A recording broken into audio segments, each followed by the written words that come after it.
বন্ধুরা, তপসেন ফিল্ম চ্যানেলে আপনাদের স্বাগত। আজ আমি 2024 সালে মুক্তিপ্রাপ্ত আদু জীবিতম দ্য গোট লাইফ মুভিটি বাংলায় ব্যাখ্যা করতে যাচ্ছি। এই মুভিটি বাস্তব জীবনের গল্পের উপর ভিত্তি করে তৈরি করা হয়েছে এবং এটি একটি অত্যন্ত সিরিয়াস এবং চোখে জল এনে দেবে এমন একটি মুভি। আপনার যদি ইমোশনস নিয়ন্ত্রণ করার ক্ষমতা থাকে তবে এটা দেখুন। সিনেমার শুরুতে আমরা দেখতে পাই নাজিব এবং হাকিম নামে দুজন ব্যক্তিকে, যারা সৌদি আরবে শ্রমিক হিসাবে কাজ করতে গিয়েছিল। তাদেরকে এয়ারপোর্টে কোম্পানি থেকে লোক নিতে আসার কথা ছিল, যাকে ওদের ভাষায় কাফেলা বলা হয়। অনেকক্ষণ অপেক্ষা করার পরও কেউ আসে না। তারা তাকে ফোন করে, কিন্তু ছুটির দিন ছিল তাই কেউ ফোন ধরছিল না। তারা দুজনেই অপেক্ষা করছে। এমন সময় তাদের কাছে একজন লোক আসে যে আরবি ভাষায় কথা বলছিল। তারা কিছুই বুঝতে পারল না। কিছু বুঝতে না পারার জন্য তাদের মনে হলো সেই কাফেলা, তাই তারা তাদের সঙ্গে গেল। নাজিব এবং হাকিমের মতো আরও কিছু লোক আসে যারা কাজ করতে এসেছিল। তাদের বাসে করে নিয়ে গেল, কিন্তু এই লোকটা তাদেরকে একটি বড় গাড়িতে বসতে বলল। ভালো রাস্তা, ব্রিজের টানেল দেখে দুজনেরই খুব ভালো লাগছিল। এর আগে ওরা এত ভালো কখনো কিছু দেখেনি। হাকিমের হঠাৎ মনে পড়ে গেল তার মাকে ফোন করে জানাতে হবে যে তারা পৌঁছে গেছে। তাই সেই লোকটিকে তারা বলে ফোনের বুথ এলে যেন গাড়িটা দাঁড় করায়। লোকটা বুঝতে পারলো না, যখন লোকটির সঙ্গে ওদের এয়ারপোর্টে দেখা হয়েছিল তখনই লোকটি ওদের পাসপোর্ট নিয়ে নেয় এবং তাদের দুজনকেই এবার মরুভূমির মাঝখানে নিয়ে যায়। এবং যখন সেই লোকটা হাকিমকে কারুর কাছে ছেড়ে দেওয়ার চেষ্টা করে, তখন নাজিব আপত্তি জানালে নাজিবকে খুব মারতে শুরু করে এবং হাকিমকে ছেড়ে নাজিবকেই নিজের সঙ্গে করে নিয়ে চলে যায়। এবং দীর্ঘ যাত্রার পর গাড়িটি থামে, যেখানে চারপাশে কিছুই ছিল না, শুধু বালি আর বালি এবং মাঝখানে একটি বস্তি এলাকা। নাজিবকে বলা হয়েছিল যে তাকে থাকার জন্য এসি সহ একটি রুম দেওয়া হবে, কিন্তু এখানে তো অন্য কিছুই নেই। নাজিব তার নিজের ভাষায় লোকটাকে অনেক কিছু বোঝানোর চেষ্টা করে, কিন্তু না সে লোকটার ভাষা জানে না লোকটা তার ভাষা জানে। লোকটার মনোভাব থেকে মনে হলো যদি লোকটা নাজিব যা বলছে তা বুঝতে পারতো তাহলে সে একই কাজ করত। নাজিব এখন সেখানে একজন বৃদ্ধ লোককে দেখতে পেল, যে হিন্দি জানতো কিন্তু মালায়ালাম নয়। নাজিব মালায়ালাম জানতো কিন্তু হিন্দি নয়। এখন সে এক সমস্যায় পড়লো। এখন সে একটা বড় জলের ট্যাঙ্ক দেখতে পেলো, যেখান থেকে ঠান্ডা জল খেয়ে সে শুয়ে পড়লো। বাইরে ঠান্ডা লাগায় সে তাঁবুর ভেতরে গিয়ে শুলো। আমাদের এখানে দেখানো হয়েছে কেন নাজিব সৌদিতে আসার কথা ভেবেছিল, কিভাবে নাজিব তার গ্রামে নদী থেকে বালি তোলার কাজ করত, আর তার সাথে সন্তোষও কাজ করত, যার শ্যালক সৌদি আরবে কাজ করত এবং বেশ ভালো আয় করতো। তাই নাজিবকে সন্তোষ বলল, তুমিও ওখানে যাও, ভালো টাকা আয় হবে, পাসপোর্ট আর ভিসা বানাতে 30,000 টাকা লাগবে, যেটা নাজিবের কাছে ছিল না, কিন্তু সৌদিতে চাকরি করলে টাকা ফেরত পাবে। তাই নাজিব বাড়ি বন্ধক রেখে টাকা জোগাড় করে সন্তোষ নাজিবকে তার শ্যালক শ্রীকুমারের সাথে পরিচয় করিয়ে দেয়, যে কিনা তার পাসপোর্ট ভিসা বানিয়ে দেবে। নাজিবের পরিবারে ছিল তার মা এবং তার স্ত্রী শাইনো, যে গর্ভবতী ছিল, এবং নাজিব তাকে খুব ভালোবাসত যাতে তিনি আরও বেশি উপার্জন করতে পারেন এবং তার ভবিষ্যতের সন্তান এবং পরিবারকে যাতে একটা সুন্দর জীবন দিতে পারেন। নাজিব শুয়েছিল, ঠিক তখনই কাফিল ওকে লাথি মেরে জাগিয়ে দেয় এবং বাইরে শুতে বলে। সাইনো নাজিবকে আচার তৈরি করে দিয়েছিল, যার গন্ধ তাকে বাড়ির কথা মনে করিয়ে দেয়। যখন নাজিবের চোখ খুলল, সে দেখতে পায় একটা বৃদ্ধ ছাগলের দুধ বার করছে এবং তার নাম জিজ্ঞাসা করলে সে বলে সে ভুলে গেছে। বৃদ্ধ নাজিবকে বলল, যাও কাফিলকে দুধ দিয়ে এসো। নাজিব মনে করলো সে হয়তো তাকে দুধ খাওয়ার জন্য বলছে, তাই সে দুধটা খেতে শুরু করে। তখন লোকটি তাকে ধমক দিয়ে বলে, যাও কাফিলকে দুধটা দিয়ে এসো। তারপর সে কাফিলকে দুধটা দিয়ে দেয়, আর দুধ পান করার পর সে নিজের ভাষায় বলে, যাও গিয়ে বৃদ্ধের কাছ থেকে কাজ শিখে নাও। নাজিব কিছু বুঝতে না পারে তার পা ধরে বলল যে আমাকে এখান থেকে যেতে দিন। তখন কাফিল তাকে ধাক্কা দেয় এবং বুড়ো লোকটাকে বলে, যাও কাজ শেখাও ওকে। যে লোকটা নাজিবকে নিয়ে এসেছিল সে সেখানে আসে। নাজিব তাকে বলে যে মিস্টার কুমার তাকে প্রতারণা করেছে। সে বলে সে কিভাবে সব কিছু বন্ধক রেখে এখানে এসেছিল, কিন্তু কাফিল তো কিছু কথাই বুঝতে পারছে না। ওরা ওকে কাজ করতে বলে আর তার কষ্ট নিয়ে ওদের মাথা ব্যথা নেই। নাজিবের এরপর একটা ডায়েরি দেখালো, কাকে কত টাকা দিয়েছে এবং কষ্টের কথা বোঝানোর চেষ্টা করলো। তারা সেই ডায়েরি ছিঁড়ে ফেলে দিল যাতে তার কাছে আর অন্য কাউকে দেখানোর মতো প্রমাণ না থাকে। ওরা মোটামুটি রুটি বানিয়ে খেত আর নাজিবকে ওটা খেতে দিত। রুটি এতটাই মোটা হতো যে জলে ডুবিয়ে খেতে হতো এবং এটাই ছিল সেখানকার খাবার। বৃদ্ধ লোকটা যে ভেড়া ছাগলকে চড়াতো, নাজিব তাকে জিজ্ঞাসা করলো, এখান থেকে মেন রোড কত দূর? লোকটা বলল, অনেক দূরে, আমি জানি না কত দূর। নাজিবের মনে হয়েছিল সে যেন সমুদ্রের মাঝখানে আটকে আছে। ওর তখন মনে পড়ছিল শাইনো এবং তার সঙ্গে কাটানো সুন্দর মুহূর্তগুলোর কথা। আমরা দেখি যে নাজিব যখন 2 নম্বর করছিল তখন কাফিল তাকে লাথি মেরে জল ছিনিয়ে নেয় এবং বলে যে এটা তোমার ধোয়ার জন্য না। আর ওকে বলে, তোমার কি ধারণা আছে এখানে জলের কত দাম? এরপর যদি জলে হাত দাও তো তোমার হাত কেটে নেব। নাজিব কিছু বুঝতে পারে না। নাজিব বুড়ো লোকটাকে বলে, জল ছাড়া ধোবো কী করে? বুড়ো লোকটা বলে, জল নয়, বালি দিয়ে করো। জলের ট্যাঙ্কের নিয়ে এই সময় একজন আসে, যার কাছে নাজিব সাহায্য চায়, আর সেটা কাফিল বুঝতে পেরে যায়। তো এবার কাফিল নাজিবকে মারতে শুরু করে। নাজিব তার চাবুকটা ধরে ফেলে, তখন কাফিল বন্দুক দিয়ে মারতে যায় এবং তখনই ট্যাঙ্কারটা ওভারফ্লো হতে শুরু করে এবং তার মনোযোগ ওই দিকে চলে যায়। আর এই ওভারফ্লো জল দেখে ওর মনে পড়ে যায় শাইনুর সাথে জল ভরা নদীতে কত খেলার কথা, কিন্তু এখানে তো ধোয়ার জন্যও জল পাওয়া যাচ্ছে না। নাজিব ওই বুড়ো লোকটাকে জিজ্ঞাসা করলে যে, তুমি কবে এখানে এসেছিলে? ওই বুড়ো লোকটা বলে, যে এখানে একবার আসে সে আর কখনো এখান থেকে ফেরত যেতে পারে না। কাফিল তাকে ছাগলের দুধ বার করতে বলল, যেহেতু ও জানতো না তাই ছাগলটা ওকে এক লাথি মারে। কাফিল ওকে বলে যে কিভাবে এটা করতে হবে, আর ও কিছুদিনের মধ্যেই সেটা শিখেও যায়। আরও কিছুদিন পার হয়ে গেলে সে বুড়ো মানুষটার মতো ভেড়া ছাগল চড়াতেও শিখে যায়। বুড়ো লোকটা কোথাও চলে গেছে, তাই নাজিব তার জায়গায় কাজ করতে শুরু করে। এখন অনেক দিন কেটে গেছে, আমরা দেখি ভেড়ার চুল কাটা হচ্ছে, এটাকে কোথাও নিয়ে যাওয়া হবে এবং নাজিব ওই গাড়ির আয়নায় নিজেকে দেখতে পায়। দেখে সে চমকে ওঠে, তার লম্বা দাড়ি হয়ে গেছে, আর তার কারণ সে নিজেও বুঝতে পারল না।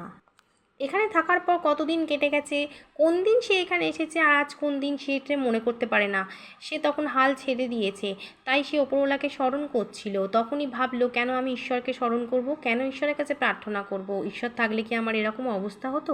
সেই ভেবে সে নিজেকেই ভাবে যে মেরে ফেলবে, তাই সে একটা পাহাড়ে ওঠে এবং সেখান থেকে লাফ দেওয়ার জন্য যখন সে লাফ দিতে যায় তখন সে দেখতে পায় অনেকগুলো শকুন একটা মৃতদেহকে ছিঁড়ে খাচ্ছে। সেটা দেখতে গিয়ে দেখতে পায় যে সেই মৃতদেহটা সেই বৃদ্ধের মৃতদেহ। ওই শকুনগুলো নজিবকে আক্রমণ করতে যায়, তখনই নজিব নিজের জীবন বাঁচাতে সেখান থেকে পালিয়ে যায়। যখনই তার বাড়ির কথা মনে পড়তো সে আচারের গন্ধ শুকত আর আচার খেয়ে নিত। এটাই তার কাছে একমাত্র জিনিস ছিল যেটা সার মরুভূমিতেও বাড়ির কথা মনে করিয়ে দিত। নাজিব মনে করে যেভাবেই হোক এখান থেকে সে পালিয়ে যাবে, বাড়িতে যাবে। সেই সুযোগ দেখে সে একদিন পালিয়ে যেতে চায়, কিন্তু কাফিল তাকে লক্ষ্য করে গুলি চালায়, যা তাকে আঘাত করে না, কিন্তু ভয়ে নাজিব থেমে যায়। তখন কাফিল তাকে পায়ে আঘাত করে এবং তাকে খোঁড়া করে দেয়, যাতে সে আর কোনো দিন ছুটে পালাতে না পারে। নাজিবকে দড়ি দিয়ে বেঁধে রাখা হয়, যেখানে ভেড়া ছাগল বেঁধে রাখা হয়েছিল। নাজিবের তেষ্টা পাচ্ছিল, তাই কোনোভাবে সে দড়ি খুলে ভেড়া ছাগল যেখান থেকে জল খায় সেখান থেকে জল পান করলো। একদিন নাজিব ভেড়া ছাগল চড়াতে যায় আর সেইখানে বৃষ্টি শুরু হয়। নাজিব একটা গুহায় আশ্রয় নেয়, আর বৃষ্টি থামলে নাজিব একটা গান শুনতে পায়, যেটা শুনে তার মনে হচ্ছিল এই গানটা সে আগেও শুনেছে। সেই গান ফলো করতে করতে সে ওপরে যায় এবং সেখানে তার হাকিমের সঙ্গে দেখা হয়। তারও ঠিক একই রকম অবস্থা ছিল, সেও ভেড়া ছাগল চড়াচ্ছিল। তারা দুজনেই বিশ্বাস করতে পারছিল না যে তাদের আবার দেখা হয়েছে। হাকিম বলল, চলো এখান থেকে আমরা পালিয়ে যাই। নাজিব এই কথা শুনে বলল, কিভাবে, কোথায়? আমি অনেকবার চেষ্টা করেছি কিন্তু কোথাও যেতে পারিনি। হাকিম বলে যে, আমি এখানে অনেক দিন এসেছি আর আগে এখানে আরেক জায়গায় ছিলাম যেখানে একই কাজ করেছি। হাকিমের কাফিল এসে যায় এবং সে চলে যায় এবং বলে, আমার আপনার সাথে দেখা হয়েছে, এখন আমার মৃত্যুকেও ভয় নেই। হাকিম নাজিবের কাছে একটা চিঠি পাঠায়, যাতে লেখা ছিল যে সেদিন আমার কাফিল আমাকে খুব মেরেছিল, কিন্তু কোনো প্রবলেম নেই তাতে, কারণ আমি আপনার সাথে দেখা করতে পেরে খুশি হলাম। এখানে একটা আফ্রিকান লোকও আছে যে আমার সাথে কাজ করছে, আর ও অনেক দিন এখানে কাজ করছে, তাই ও এখানকার সব রাস্তা চেনে।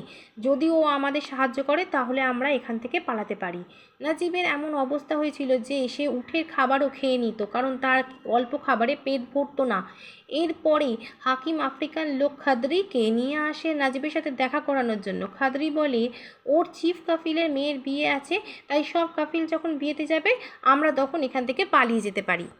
ও যাবার আগে সমস্ত ভেড়া ছাগল এবং উটকে খাবার দেয়, কারণ ওর একাকিত্বের সময় ওরাই সঙ্গী হয়েছিল। এবং ও তাদেরকে বলে যে সে বাড়ি যাচ্ছে, আমি আর আসবো না, অন্য কেউ আসবে তোমার দেখাশোনা করার জন্য। এখন হাকিম, খাদরি আর নাজিব নিজেদের ব্যাগ নিয়ে দৌড়াতে শুরু করে। নাজিব থেমে যায় এবং সে যেখানে ছিল সেখানে একবার দেখে এবং তারপর ওরা হাঁটতে শুরু করে, আর হাঁটতে হাঁটতে সন্ধ্যা হয়ে যায় আর হাকিমের তেষ্টা পেয়ে যায়। তারা তখন একটা জায়গা দেখতে পায়, তারা যেখানে ছিল তাদের জায়গার মতনই লাগছিল। খাদরি জল আনতে যায় আর ওখানকার কাফিলোকে দেখতে পায় আর ওর ওপরে গুলি চালিয়ে দেয়, আর ওরা ওখান থেকে পালিয়ে যায়। আর এর কারণে নাজিবের ব্যাগ ওখানেই পড়ে থাকে, বালির উপরে শুয়ে তাদের রাত কাটে। দিন হলে তারা আবার চলা শুরু করে। দূরে কোথাও তারা রাস্তা দেখতে পাচ্ছে না, কারণ তারা রাস্তা রাত্রিরে হারিয়ে ফেলেছিল। হাকিম নাজিব দূরে একটা উট দেখতে পায় আর জল দেখতে পায়। সম্ভবত উটটা মৃত ছিল, কারণ সে জলের অভাবে মারা গিয়েছিল, আর ওটা জল ছিল না, তাদের মনের ভুল ছিল। এরপরে র্যাটেল স্নেকের দল তাদের ঘিরে ধরে। হাকিম ও খাদরি চলে যায়, কিন্তু নাজিব সেই সেই দলের মাঝখানে আটকে যায়। কিছুতেই নড়াচড়া না করার কারণে কোনো সাপই তাকে কামড়ায় না, বরং সে বেঁচে যায়। এবং তৃতীয় দিন আসে, কিন্তু এখনও তারা রাস্তা খুঁজে পায় না। বালিতে হাঁটার কারণে নাজিবের পায়ে ফোস্কা পড়ে যায়। খাদ্রি তার জ্যাকেট ছিঁড়ে পায়ের চারপাশে বেঁধে যায়, যাতে ধীরে ধীরে হাঁটা সহজ হয়। হাকিম সাহেবের অবস্থা ক্রমশ খারাপ হতে থাকে, কারণ তারা এতদিন হাঁটছিল কিন্তু কোথাও পৌঁছানোর আশা দেখতে পাচ্ছিল না। এখন তাদের মনে হয় যেখানে তারা ছিল অন্তত তার জল তো তারা পাচ্ছিল। তার অবস্থা এমন হয়ে গেছিল, তাদের ওই নিকৃষ্ট জীবন তাদের কাছে ভালো মনে হতে শুরু করেছে। খাদ্রি হাকিমকেও কাঁধে তুলে নিল। এখন নাজিবের অবস্থা আরও খারাপ হচ্ছে। তাদের কিছুটা শান্তি দেওয়ার জন্য খাদ্রি তার জামা কাপড় খুলে সূর্যের দিকে দাঁড়ায়। হাকিম তেষ্টায় মরে যাচ্ছিল, তাই খাদ্রি তার ঘামের একটা ফোঁটা তার মুখে রাখে এবং এটা হাকিমের কাছে অমৃত বলে মনে হয়। পরের দিন আসে এবং হাকিম মরুভূমিতে বড় বড় পিলার দেখতে পায়। সেটা তার মনের ভুল ছিল, তাই সে আনন্দে লাফিয়ে সেখানে দৌড় দেয়। তারপর সে খেতেও শুরু করে, কিন্তু এটা ওর মনের ভুল ছিল। আসলে বাস্তবে সে বালি খাচ্ছিল। নাজিব তাকে থামাতে গেল। হাকিম ওর গলা টিপে ধরে। হাকিমের ধীরে ধীরে মানসিক ভারসাম্য নষ্ট হতে শুরু করলো। বালি খাওয়ার কারণে তার রক্তবমি হতে শুরু করে, আর কিছুক্ষণের মধ্যেই সে ঘুমিয়ে পড়ে এবং তার মৃত্যু হয়। চেষ্টা করেও নাজিব আর খাদ্রি কিছুই করতে পারে না। আর তারপর সেখানে একটা বালির ঝড় আসে। হাকিমকে পেছনে ফেলে তাদের পালিয়ে যেতে হয়। এখন তারা ঝড়ের মধ্যে পড়ে যায়। ঝড় থামার পর তারা বেঁচে যায়, কিন্তু হাকিমের মৃতদেহকে তারা আর খুঁজে পায় না। হাকিমকে হারানোর পর নাজিবের আর কোনো ক্ষমতা থাকে না যে সে আর এগিয়ে যাবে, কিন্তু খাদ্রি ওকে সাহস যোগায় আর বলে, ততক্ষণ না আমরা মরছি ততক্ষণ পর্যন্ত আমাদের এগিয়ে যেতেই হবে। হাঁটতে হাঁটতে নাজিব দুর্বলতার কারণে পড়ে যায় আর তার পায়ের ফোস্কাটা ঘা হয়ে যায়। খাদ্রি তাকে নিজের জুতোটা পরিয়ে দেয় যাতে সে হাঁটতে পারে। খাদ্রি একটা গিরগিটি দেখতে পায়, যার মানে হলো কাছাকাছি কোথাও জল আছে। তারপর তারা গিরগিটিটাকে অনুসরণ করে আর একটা পুকুর দেখতে পায়, যার পাশে সবুজ গাছও ছিল। এটা কিন্তু তাদের মনের ভুল ছিল না, সত্যি ছিল। নাজিব জল খাওয়ার জন্য দৌড়ে যায়, কিন্তু এতদিন পরে বেশি পরিমাণ জল খাওয়া ঠিক হবে না, তাই খাদ্রি তাকে অল্প অল্প করে জল দেয়। একটু একটু করে জল খাওয়াটা আজ তার মনে হয় যে যেন জীবন দান করা একটা ওষুধের মতো। খাদ্রি সেখানে একটি কোল্ড ড্রিঙ্কসের বোতল এবং একটি বিস্কুটের প্যাকেট পায়, তার মানেই যে আশেপাশে কোথাও মানুষ থাকতে পারে। তারা আবার হাঁটতে শুরু করে আর মনে করে যে রাস্তা শেষ হয়ে এসছে, কিন্তু একটি বালুকাময় পাহাড় অতিক্রম করার পর হাজারো বালুকাময় পাহাড় দেখা যাচ্ছে। এখন তারা কি করবে, কোথায় যাবে বুঝতে পারছে না। পরের দিন নাজিব ঘুম থেকে উঠলে খাদ্রিকে কোথাও দেখতে পায় না। খাদ্রি ওর জন্য একটা জলের বোতল ভর্তি রেখে কোথাও চলে যায়। হাঁটতে হাঁটতে নাজিবের অবস্থা আরও খারাপ হতে থাকে এবং শেষ জলের চুমুকটিও সে শেষ করে ফেলে। তারপর হঠাৎই নাজিব একটা গাড়ির আওয়াজ শুনতে পায়। তারপর সে দেখতে পায় যে এর মেন রোড পেয়ে গেছে। অবশেষে সে মেন রোডে পৌঁছায়। রাস্তা তো খুঁজে পেল, কিন্তু কোনো চালক তাকে পাগল ভেবে তার গাড়ি থামায় না। পরের দিন একটি রিচ ম্যান, যিনি রোলস রয়েস করেন, যিনি যাচ্ছিলেন গাড়িতে করে, তাকে সে তুলে নেয় এবং তাকে বলে যে আপনি চিন্তা করবেন না, গাড়িটি নোংরা হয়ে গেলেও আমি পরে আমার গাড়ি পরিষ্কার করিয়ে নেব। তিনি তাকে জল খেতে দেন এবং শহরে গিয়ে নামিয়ে দেন। হাঁটতে হাঁটতে সে মালাবার নামে একটি হোটেলের সামনে আসে, যেটা একটা মালায়ালি লোক কুঞ্জিকার ছিল, যে নাজিবকে সাহায্য করে, যাদের অবস্থা নাজিবের মতোই হতো যদি না কুঞ্জিকা তাদের সাহায্য করতেন। নাজিবকে নতুন জামাকাপড় তারা দেয়, চিকিৎসা করায়, এদিক ওদিক খোঁজাখুঁজি করে তার বাড়ির খবরও এনে দেয় এবং নাজিবকে ফোনও দেয় বাড়ির লোকের সঙ্গে কথা বলার জন্য। এত বছর পর যখন নাজিব তার স্ত্রীর সঙ্গে কথা বলে, তার মনে হয় যেন বাঁধ ভেঙে জল বয়ে যাচ্ছে। তার কান্নার থাম ছিল না। সে কখনোই ভাবতে পারেনি যে সে তার পরিবারের সাথে কথা বলতে পারবে। এখন পুলিশের কাজ শুরু হয়। সেখানে নাজিব একটি বোর্ডে খাদ্রিকে দেখতে পায়। নাজিবের কাছে কোনো কাগজ, কোনো প্রমাণ ছিল না, তাই তাকে জেলখানায় নিয়ে যাওয়া হয়েছিল, যেখানে তার মতো আরও অনেকেই ছিল। এখন তাদের সবাইকে এক লাইনে দাঁড় করানো হয়েছে এবং সেখানে অনেক কাফিল এসেছে। কাফিলরা এদের অনেককেই টাকা দিয়েছিল নিজেদের কাজ করানোর জন্য। যদি কাফিলরা তাদের চিনতে পারে, তারা তাদেরকে মারতে মারতে ফিরিয়ে নিয়ে যাবে। নাজিবের কাফিলও সেখানে আসে এবং নাজিব তার কাছ থেকে লুকিয়ে থাকে। তারপর যদি কাফিল তাকে চিনতে পারে, তাকে মারতে থাকে আর সেখান থেকে নিয়ে যেতে চায়। সে এটা ভাবছিল আর ভয় পাচ্ছিল। কাফিল ওর কাছে আসে আর বলে, আমি তোমাকে নিয়ে যেতে পারতাম, কিন্তু আমি তোমার অফিসিয়াল স্পন্সর নই, আর নাজিবের ভিসা অন্য কেউ স্পন্সর করেছিলেন, তাই এই কাফিল চাইলেও তাকে নিয়ে যেতে পারবেন না। কোনো ডকুমেন্ট ছিল না এটা প্রমাণ করার জন্য যে তিনি তার মালিক, তাই প্রথম দিনে নাজিবের ভুল আজ তার জন্য উপকার হয়ে দাঁড়ালো। নাজিবের সংগ্রাম আজ সফল হলো, কারণ আজ ও ঘরে যেতে পারছে। নাজিব বলেছিল যে আমি মরুভূমিতে যে 3 বছর কাটিয়েছিলাম, তার থেকে জেলে 3 মাস যেন আমার বেশি লেগেছে। যখন আমি জানতে পারি আমি বাড়ি যাব, আমি এক মুহূর্তের জন্য ঘুমাতে পারিনি। আমি শুধু আউটপাস পাওয়ার অপেক্ষা করছিলাম। এয়ারপোর্টে যারা অপেক্ষা করছিল তাদেরকে দেওয়ার জন্য অনেকে অনেক কিছুই নিয়ে এসেছিল, কিন্তু আমার বউ শাইনো আর আমার ছেলেকে দেওয়ার জন্য আমার কাছে কিছুই নেই, আমার এই জীবনটা ছাড়া। শেষ পর্যন্ত লিখেছেন যে এটা সেই হাজার হাজার মানুষের দুঃখ যারা বেঁচে থাকার জন্য তাদের দেশ বাড়ি ছেড়ে মরুভূমিতে নিজের জীবন হারিয়েছে, এবং এই গল্পটি দিয়ে সিনেমাটি এখানে শেষ হয়। আমি আগেই বলেছি যে এই সিনেমাটি একটি সত্য ঘটনার উপর ভিত্তি করে, তাই আপনি যা দেখলেন তা একটি সত্য ঘটনা, যেটি 2008 সালের সবচেয়ে বেশি বিক্রি হওয়া মালায়ালাম উপন্যাসের উপর ভিত্তি করে তৈরি করা হয়েছে, যেখানে নাজিবকে দেখানো হয়েছে যে এমনই একটি জীবনযাপন করেছেন এবং সেখান থেকে ফিরেও এসেছেন, যেমনটা ফিল্মে দেখানোর চেষ্টা করা হয়েছে। তবে নাজিবের জীবন অবশ্যই আরও বেশি কষ্টের ছিল, যা মাত্র 3 ঘন্টায় দেখানো কঠিন। এই মুভিতে আমরা শুধু নাজিবের দুঃখ ও কষ্টই অনুভব করতে পারলাম। শেষ পর্যন্ত আমরা খুশি যে সে বাড়ি ফিরেছে, কিন্তু তারপর যখন আমরা ভাবতে বসি তখন চিন্তা আসে, বাড়ি যাওয়ার পর সে কি বাঁচতে পারবে?